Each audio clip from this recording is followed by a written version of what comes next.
Ndani kato bedo no osemak kuom jong'anyo mokawgi odhio dinegi hetesendo bila onge mosechwal e doho manyisa ang'o nyiso ni onge ketho moro amora koso diponi obila ng'uono negi koso ere gima mawacho to en makosa mako joma ng'anyo nikech katibo yieni ok en a criminal offense dhi timo demonstration gima miyo be imakogi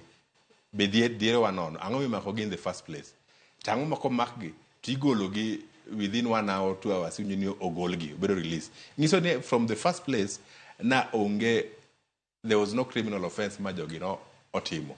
jogi ni makamaka mondo koro obila temo chacho go ratich ji e street kanyo but gima timre ni okone be ni makogi at all emomiyo kaka wan okil wasewuok mowacho ni kiny wadhi bede police station mora mora ma kwa eno ng'at komaki as a result of demonstration to wagologi a free bond. Matimo rigni 60 gi wiye nyaka Kenya na yude loch mare owuon. Manyiso ang'o e demokrasia ma pacho ka nikech wacho ni wan gi demokrasia makare maduondo ganda nyaka winji to kata kamano nitie gima pod timore ranyisi ikawi tilal kodi jokiano lal kodi odhi kodi kanye manyisa ang'o e wi jotelo ma pacho ka e osiem nyiso ni serikal matiyo sani ni en serikal moko respect the rights and fundamental freedoms make jo Kenya. Ere kaka ng'ato imakamaka kaka nwanene e picha